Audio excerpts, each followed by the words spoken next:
Hello, this is Spartan Commander, and this is the 833rd Rome Total War Brotherhood game that I've put onto YouTube.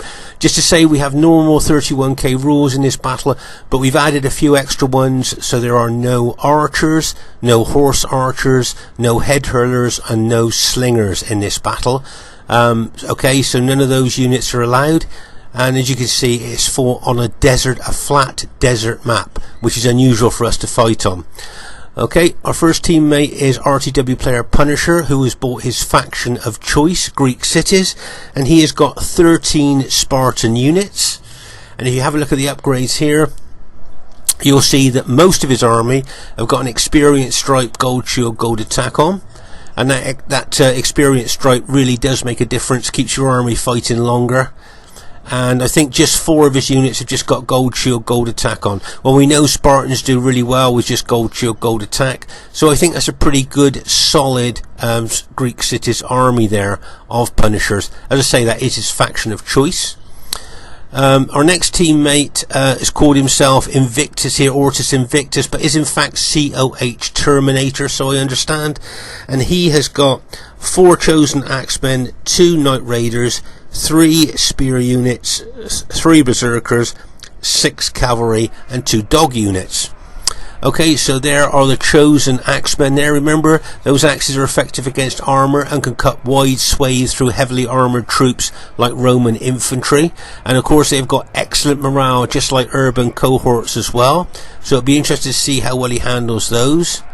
And also you have got the Knight Raiders here. Now remember, the Knight Raiders are good infantry in their own right, but they actually bring a fear factor, taking morale away from enemy troops, destabilising them and making them more susceptible to routing. Now I just want to talk to you about the Spear Warband units. Now in modern Germanic armies, I notice a lot of people don't bring these units anymore, but in old school old-fashioned Germanic armies, these units were greatly used. Now you can see they're spearmen obviously, so they're anti-cavalry, but you'd be surprised on how well they can hold up enemy infantry as well. As we just saw a few seconds ago, these have got 8 upgrades on, 2 experience stripes, gold shield, gold attack. And as I say, the old school, old-fashioned Germanic army, those Germanic generals used to realise how precious these units actually are in battle. Very versatile, as I say, good against cavalry, and they can hold against infantry as well. And then we move on to the infamous berserkers. Remember, these guys have got 2 hit points, excellent attacking specifications, and they bring a massive fear factor. They've got those effective against armor maces as well, and probably are the most powerful units in the game, these berserkers. So it'll be interesting to see how well he uses them. Then we move on to his cavalry there. If you count the upgrades on his cavalry, I believe he's got 8 upgrades. That's 2 experience stripes, gold shield, gold attack on his Gothic cavalry. There's his general there. So as I say, if you have a look at the specifications of Gothic cavalry, you'll be surprised on how good they are. And then we go to the Warhound units there. Okay, these guys, these dogs, you don't see this very often on the 31k battlefield. The dogs actually do bring a slight fear factor as well. They can be quite useful, especially for chasing down light units like archers and things like that, but it's unusual to see them on the 31k battlefield. So it'll be interesting to see how COH Terminator handles that Germanic army. Our next teammate is Brotherhood member Lando. Now Lando's got 15 infantry and 5 cavalry. Okay, 15 infantry and 5 cavalry. Just check out the upgrades on his cavalry there, and he's just got gold shield, gold attack on his cavalry there. So it'd be interesting to see how well Lando handles that army during the course of the battle. We know he's always very aggressive and very attacking. And our last teammate is myself, Spartan Commander. I've got my very old Roman army of 15 infantry and 5 cavalry. So there's our team, quite diverse, I suppose. You've got Greek cities there with Punisher.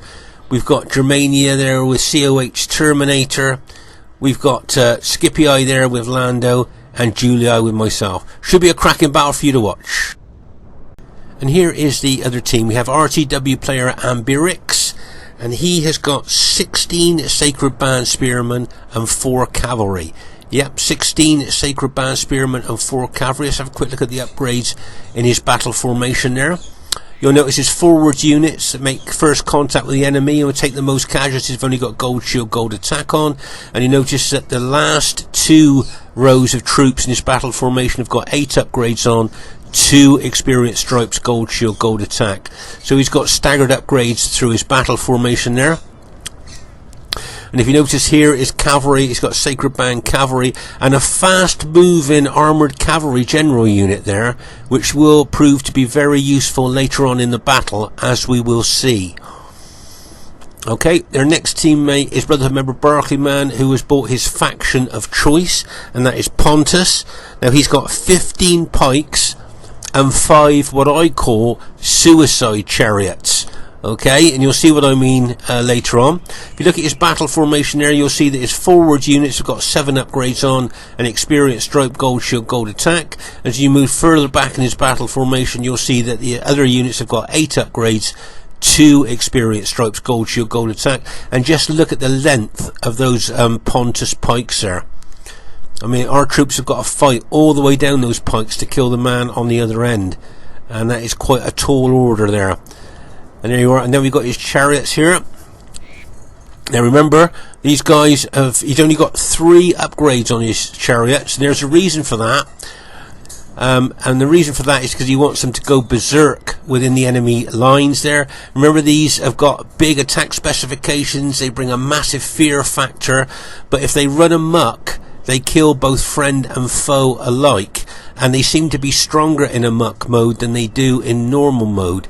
So what Barclayman's tactic is to suicide these chariots into enemy troops, hoping that they will run amok and kill enemy troops there when they're in amok mode.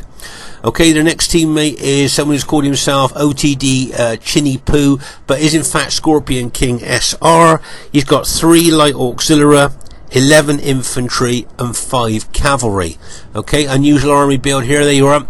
He's got his light auxiliary at the front of his battle formation. These guys can throw spears. Okay, as you can see there.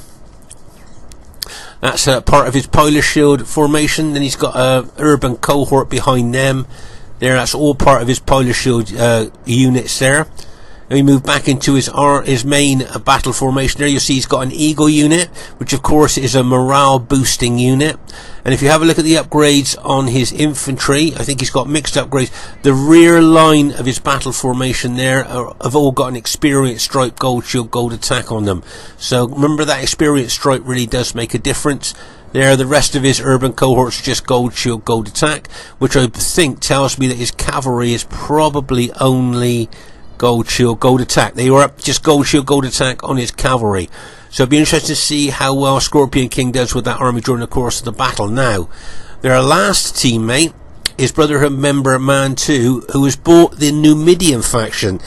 Now he's got 10 desert infantry, 6 cavalry and 4 elephants. Now we know that Numidia is rated as probably the weakest 31k faction in the whole game.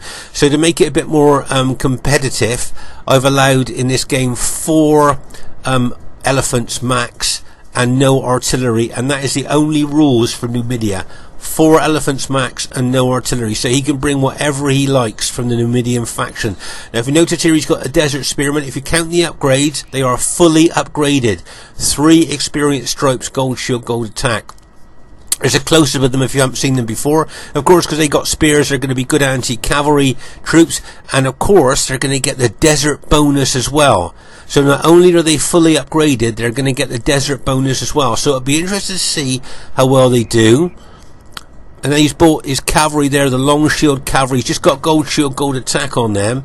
They're fast moving cavalry, but of course they are only light cavalry. Unfortunately, Numidia haven't really got, well, to be honest, really any good units. That's why we allow the elephants there. And anyway, there's the elephants there. Okay, so these are the mercenary war elephants. You got archers on the back, so they can shoot arrows at the enemy all the time. And remember, these elephants have got a massive fear factor they bring to the battlefield, taking a lot of morale away from enemy troops. And when they smash into enemy troops, they can cause a lot of damage to them as well. Okay, so as I say, Numidia reckoned to be probably the weakest faction in the game, and nice to see it on a 31k battlefield. So quite a diverse team there. They got Carthage, Pontus there, Rome, and the feared Numidia there. with their 4 elephants. So it'll be interesting to see how this battle goes. Should be a great one for you to watch. Okay, at this stage of the battle, I thought we'd have a look at this old school, old-fashioned Germanic army battle formation there. Can you see how those 121-man spear warband units with their 8 upgrades on at the front of the battle formation there? With their spears there, so of course anti-cavalry. You're not going to get a direct charge into those anti-cavalry units there. And then he's got the, if you notice, the Knight Raiders right behind the spear units there. Now, can you think why he's done that? Why has he got the Knight Raiders right behind the spear units? Well, of course, those Knight Raiders, they bring a big fear factor. So if enemy infantry attack those spearmen, the fear factor that those Knight Raiders would bring would take morale away from enemy troops as they're fighting the spearmen. Then he's got his berserkers there. And then finally, he's got his chosen axemen at the rear of that battle formation there. Remember those axemen effective against armour there. And then he's got his dog, the warhound units, if you like, at the rear and kind of on the flank there of the battle formation.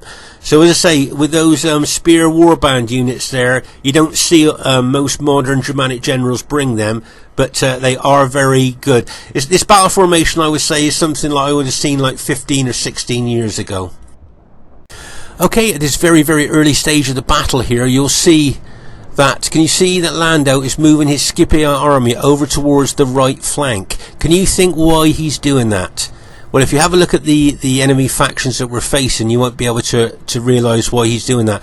Of course, what he would like to do is to get in range of the Pontus pikemen, to throw loads of pilers into them to weaken those units before we even get into hand-to-hand fighting. Or, if he could get in range of those Carthage Sacred Band units, he'd like to throw all his pilers into them as well, weakening them. So, before we even get into hand-to-hand fighting, they would have suffered a lot of casualties. And that's why he's running that Scipio army over towards this particular flank there. As I say, that would be his tactic, to try and get close to Carthage or Pontus, just to throw all his pilers into their units there to weaken them as much as he can. Now, both the Carthage general and the Pontus general are very, very experienced RTW players. When they see Lando's Scipio army moving towards them, my guess is that they will just back off. They will take their army out of range of Lando's Scipio army. That's what I think they'll probably do. As I say, you can see Lando being very, very aggressive, as he always is here, moving towards Pontus and Carthage there, just itching to throw his pilers into them. But as I say, it wouldn't surprise me if both Carthage and Pontus just back their armies away from Lando there. That's what I think. That's what I think they're going to do. So unfortunately, from our team's point of view, it won't work, throwing loads of pilers into them. But what I would like you to notice here, and make a mental note, can you see these 2 chariots here on our right flank? Okay, please make a mental note of those 2, because they could become quite important a little bit later on in the battle there, being on our right flank. Okay, so as I say, you can see Lando moving forward. Let's see what Pontus and Carthage are going to do. Right, can you see Carthage is already moving away from the Scipii army of Lando's there. Okay, as I say, both the Carthage general and the Pontus general, very experienced generals, they'll know what Lando's trying to do. And I think if Lando moves forward again, I think the Pontus army would probably withdraw as well. Obviously, they don't want to lose troops to piler hits there. And you can see the Pontus general there, I think, is already starting to move his army away from Lando's Scipii infantry there. As you can see, you'll see that Punisher is moving his Greek city armies forward there, maybe to integrate his army with Lando's Scipii infantry. But there you are, you can see Lando moving forward once again towards the enemy Pontus and Carthage army. But as I say, these 2 chariots here on our right flank, remember that Barclayman's tactics with chariots is what we call the suicide chariot tactic, and you'll see what I mean in a minute. Right, now here you'll see that Lando's moving his Scipio army, chasing that Pontus army, wanting to get close to throw his pilers in, but in doing that, Can you see? Look at the positioning of his army. Okay, chasing after that Pontus, those Pontus and Carthage armies there. But just look at the positioning of his army in comparison to the chariots coming towards him there. Okay. So, as I say, Lando's moving his Scipio army forward, trying to chase those Pontus and Carthage units, armies down there. But you can see those chariots coming in. Now, Barclayman, what Barclayman wants to happen here is those chariots to smash into Lando's army and run amok. That's what he really wants to happen. Look how he's going to crash into the general of Lando. Look, and bang! That smashes in there. And then the other chariot comes in, look, and bang! As that smashes in there. So both the chariots now are attacking Lando's Scipii army. Okay, so Barclayman doesn't care about what happens to these chariots. What he wants them to do is run amok. And as I say, in amok mode, they become stronger and they do even more damage. And that's what Barclayman does with this suicide chariot tactic that he uses very well. Now, unfortunately for him, this chariot unit is just routed as a normal unit would. It hasn't run amok. So that would be a bit disappointing to him, because he would love for it to have run amok. As I say, they seem to be stronger in amok mode, but this other chariot is still alive and still chopping down Lando's infantry there. Okay, so that chariot unit still hasn't routed and is just, look how he's just smashing down Lando's infantry. Look how it cuts a wide swathe through that Scipii infantry of Lando's there. The damage that unit is doing is absolutely phenomenal. And as I say, what Barclayman wants is for that unit to run amok, so it'll do even more damage. Look at that, still chopping down those Scipii troops. Okay, so over here you'll see that these light auxiliary units there have thrown spears into these Germanic units there, and you can see the casualties they've caused there. So you can see COH Terminator taking those spear units towards those light auxiliary units there. Okay, and over here on our left flank you will see that the Numidian army, 2 elephants and all that cavalry, is slowly moving around our flank. And I'm just wondering whether they're looking to target my army there with the elephants and cavalry to smash into the flank of my infantry there. Look, the way they're moving, they could well be looking to do that. If you notice here, you'll see that Mantu is taking 2 of his elephant units over to the other flank. So rather than keeping all his elephants together, he may well be looking to team up with the chariots of Pontus there with his elephants, bringing the fear factor of chariots and elephants into an attack. But as I say, meanwhile here, this suicide chariot, look at the damage that it's doing to Lando's infantry. I mean, look, it's just chopping down his infantry there. Oh, it's finally routed. That chariot unit is finally routed, but it hasn't run amok. Do you see that? It hasn't run amok. So you know when the chariots run amok, the banner glows red. Right, there you are. Can you see that chariot unit now? Pause the game for a second. Okay, so just look at the damage there. Now remember that these units are 82-man units. And I just want to show you this. Just look at all the dead Roman infantry of Lando's army there. Okay, so you can see all the blue Scipii dead troops there. Now this is just from 2 chariots attacking his troops. Okay, now as I say, they're 82-man units. Let's have a look at the unit strength. So that's reduced from 82 to 63. That's been reduced to 59. There, look, from 82. And let's have a look at these. Remember, 82-man units down to 55 there, look.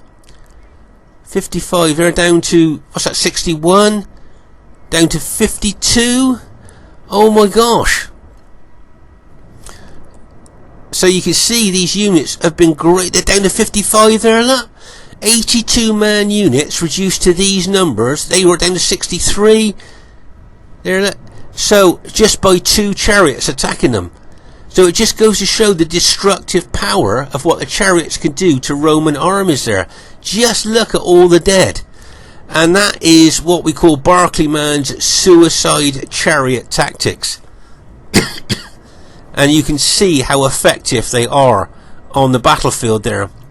I just thought that was a great example there of the suicide chariot tactics that Barclayman wanted to see. He wanted those chariots to run amok in amongst Lando's infantry, where they'd have done even more damage. Over here you'll see those spear units of the Germanic general. They're still holding firm. Now here's a couple of Lando's units that are routing there. Okay, now it wouldn't surprise me if the enemy put a cavalry unit in amongst them to stop them from rallying. Okay, but there you are. Now can Lando's move his Scipio army away from where he got hit from the chariot, so we can have more of a thorough look at the dead. There, just look there. Now you can see how many dead Roman troops there are on the battlefield there, like, just from 2 chariots, which only had, I think they only had 3 upgrades on, so they were very cheap chariots. You know, they didn't have big upgrades on, and just look at the kills that they got there. So I think Barclayman would be quite happy with that suicide chariot tactic of his there, I think. Lando will be, of course, less happy. Right, you can see some pilers here being thrown into those spear band units there. Look at those pilers going in there. And remember, these spear band guys got, as you can see, they've got no armor. Yes, they've got a shield, but they've actually got no armor, so they are quite susceptible to missile damage there. You can just see those pilers going into them, almost like it's raining pilers onto them, isn't it? So they've suffered a lot of casualties, but they've got good upgrades on, so I think they still hold against a frontal attack there. But oh, there you are. Like I said to you earlier, those couple of units of Lando's infantry that were routing, they may well have rallied because they had some quite good numbers in them. But Mantu's put a cavalry unit amongst them now, so those units have got no chance of rallying now at all. So nice tactical move there by Mantu. But can you see he's taking his elephants and cavalry around the flank, by the looks of it, of my army. So he may well be looking to smash into the flank of my army with his elephants and cavalry there. We'll just have to see as the battle unfolds. Now I know Punisher can be very aggressive with his Greek city army. Remember, the Greek cities is Punisher's faction of choice. He may well attack. Now here you'll see a Scorpion King's infantry there. Alright, they've got they'll have a lot of pilers to throw into the enemy team there, and they're intimidated by nearby enemy troops as well, as we saw in the writing there. And what they're intimidated by are these Night Raiders. Okay, remember what we talked about earlier? Night Raiders are good infantry in their own right, but they bring a big fear factor as well. So it'll be interesting to see what happens to that Roman infantry if those Night Raiders attack them there. I think those particular infantry units have just thrown all their pilers into those spear warband units there, so they won't have any more ammunition left to throw into the Night Raiders if they decided to attack them there. Okay, so as I say, over here on our left flank, you can see there that my Germanic ally is doing a really good teamwork move here. He's moving those 3 spear warband units over to the left of my infantry battle formation there. And that's a good teamwork move. Just let me explain why. Because remember, spears kill elephants as well as cavalry quite quickly. If elephants or cavalry charge into spear units, they will be killed. And that's why he's put those units there to defend the flank of my infantry battle formation there against the elephant and cavalry attack. So that's a good teamwork move there by COH Terminator. And it'll be interesting to see if the enemy decide to try and attack through those spears. Okay, so as I say, Punisher's faction of choice is the Greek cities here, and he can be very aggressive with them. It wouldn't surprise me if he decided to attack Carthage head on there, and it'll be interesting to see how that would work out there against Carthage. We know Carthage, good, solid spear faction there. And you can see Lando has moved over from that right flank now into the centre, away from those nasty chariots that probably would like to charge into him with the elephants as well. And I think that the Spartans on our flank are a lot better than a Roman army, because, as I say, if the elephants or chariots attack a spear faction, they will die quite quickly. So I think that's a good move from Lando, to move from the flank into the centre there. And you can see Scorpion King's purple SPQR Roman army there, and I've noticed that Barclayman's put a couple of his pike units, he's integrated them into Scorpion King's Roman army there. Whoa, there comes the Axeman unit, look, a bang, as that charges into that forward Roman unit. Remember those Germanic chosen axemen there have got excellent morale, the same as urban cohorts, and of course they're wielding effective against armor axes there against those Roman troops. And so the heavier the armor that the enemy troops they fight is, the more powerful their bonus is against them with those effective against armor axes. You'll see that I've moved my Julia army forward. Right, as we thought here, Punisher has decided to attack now with his Spartan army. Okay, so you can see that Spartan army is now really pushing in on the Carthage army there. But this would be a really interesting tussle. Well upgraded Carthage Sacred Band against Spartans there. Really interesting tussle there. But you can see here that, if you notice, Lando's taking a couple of his Scipii units around the flank of Carthage there, as the Spartans are pushing in there. Look, there's those units of Lando ready to charge into the flank of Carthage.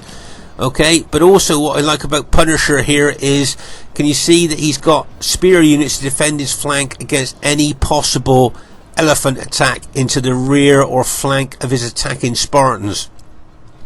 He'll put those Spartans out. Can you see they're frightened by elephants? If you look at the writing there, frightened by elephants. So the morale of the Spartans will be quite low now, because that morale is obviously being taken away from those elephants.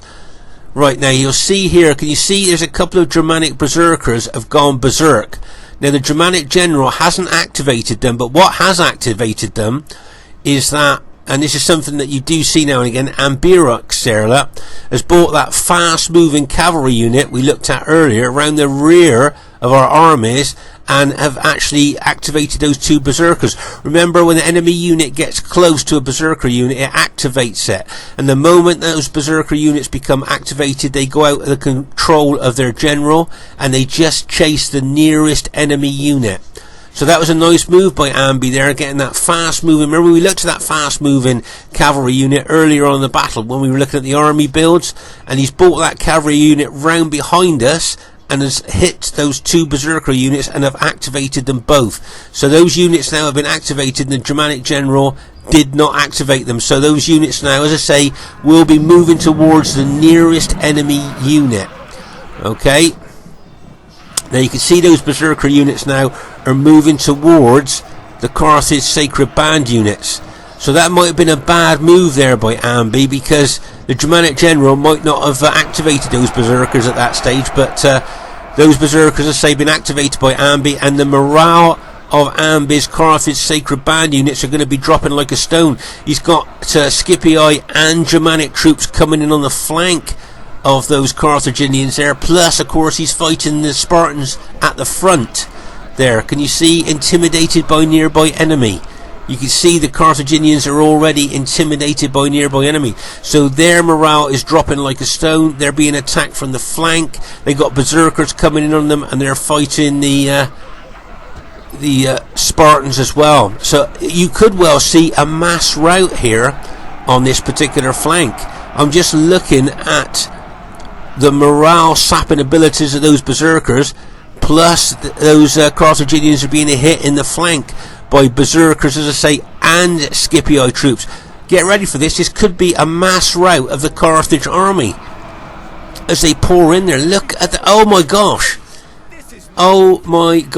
the whole of the Carthaginian infantry, the whole spearmen, I think 16 spear units, have just been completely mass routed there. Oh my gosh, what a great teamwork move there by Lando, by COH Terminator with his Germanic infantry there, and the Spartans. As I say, those berserkers were activated by Ambi's own cavalry unit, so maybe that that wasn't a good move on reflection there. You'll see that the Pontus generals put a couple of his units forward, and don't forget you got these fully upgraded desert infantry of Numidia with their desert bonus ready to be thrown into the battle. Also here, the elephants and cavalry of Numidia have got in behind us here, ready to attack there when they're actually ready. They're smashing to the rear of us. So that's good positioning by Mantu there, I think. But as I say, you've got all these Pontus pikemen there, and you've got Scorpion King's SBQR infantry there as well. So it looks like Ambi has still got his cavalry, his Sacred Band cavalry left, but all his infantry is gone there. So there you are. And now these berserkers now will be charging forward, as I say, to the nearest enemy unit, which are these Pontus pikemen. Can you see, if they attack head on, look, those Pontus pikemen are keeping them at bay, but if they come round the side, now you watch this, watch what this berserker's going to do. Here, look, bang, look at that, just smashed him straight into, and he's going to start attacking there, look, because he's come down the side of those pikemen there. Can you see, he's not trying to the main force of berserkers are attacking frontwards on, but that unit, that one particular berserker got down the side there. If you just saw, you can see here Lando throwing in his Scipii army, attacking those pike units. You'll see that Barclayman is setting up a defence of his pikes there against those Spartans coming in on him as well. But as I say, those desert spearmen of Numidia have not been committed yet, so it'll be interesting to see what they do during the course of the battle when they do attack, fully upgraded and getting the desert bonus there. Okay, see my Julia army. I'll be throwing loads of pilers there. Here I'm exchanging pilers with the enemy SBQR infantry there.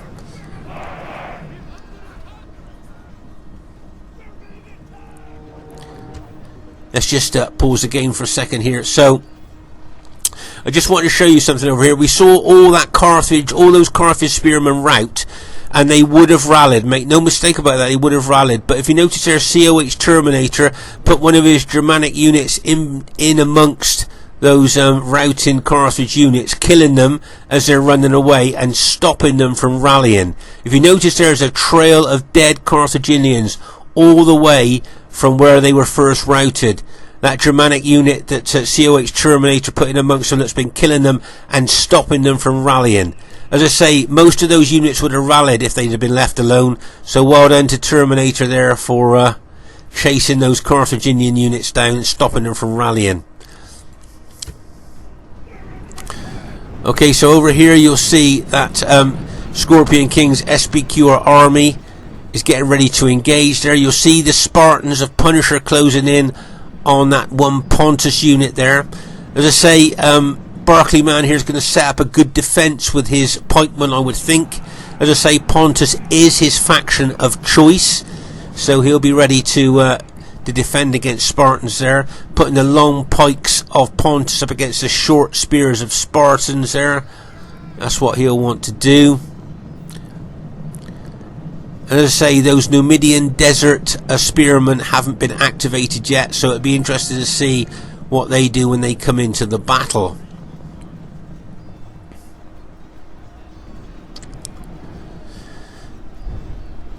Let's say the Spartans of Punisher moving forward into the enemy SBQR infantry. You've got Lando's Scipii infantry there as well.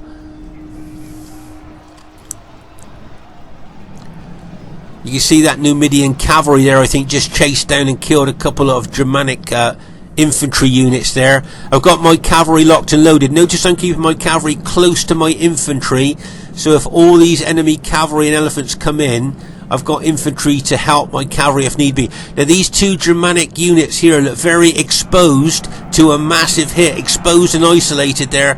Cavalry unit goes in and bang, routed those two Germanic units on impact there. 3 units there by the looks of it. And here comes a chariot unit there. Looks like he was going to charge in, then decided to pull back. Now it looks like the flank of my infantry battle formation here, it looks like it's going to be smashed and crashed there. You can see Lando's got his cavalry locked and loaded. I got my cavalry locked and loaded. Our Germanic ally has got his cavalry locked and loaded as well. Pause the game for a second there. Okay, so you can see here that a Punisher is pushing his Spartans into the enemy SBQR Roman infantry there, but also he's coming up against the long pikes of those Pontus pikemen. Okay, So that's a lot for Spartans to fight there, going through Roman infantry into solid pikes. Over here you'll see it's a nice combination attack from Ambiorix cavalry smashing into the back of that Scipio unit who's fighting that pike unit of Pontus.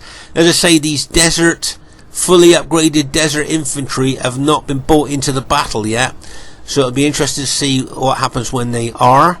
But you can see my flank is really open here to a massive cavalry and elephant attack. You can see all those elephants and cavalry moving towards us now, but you can see we've got our cavalry ready to counterattack. Right, here comes the enemy troops, cavalry and elephants coming in, and bang, as they smash in there. Now the elephants, bang, and then the SPQR cavalry, bang. Can you see the desert spearmen have been brought into the fray as well? Oh my gosh, what a massive impact there. You can see we've counterattacked with our cavalry though as well, so that's good news for us.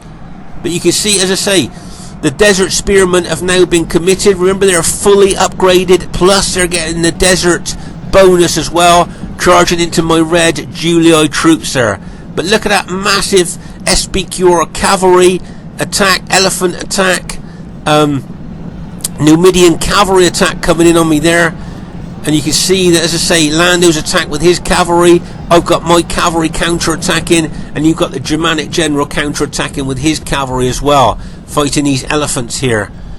You can see that as well. So, and don't forget those the archers on top of the elephants will be shooting into the enemy troops as well there. But let's say Punisher's doing quite well. You can see a couple of Punisher's units there have been routed already, fighting there.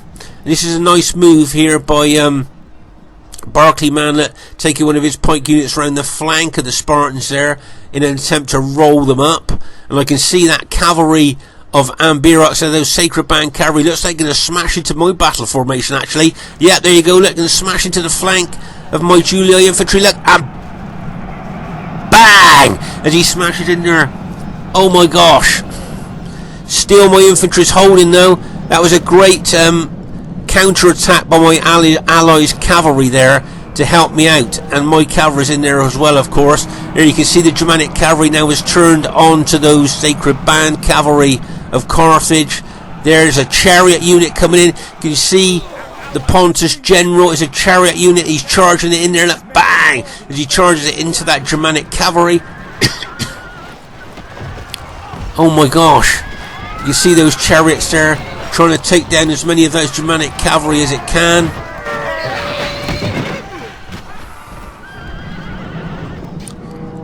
That was a great bit of teamwork there by my allies there, helping my infantry formation out against all that massive attack coming in on my battle formation there. If you notice here, I've taken my cavalry out to the flank with a view to charge into these engaged enemy troops here, to roll them up.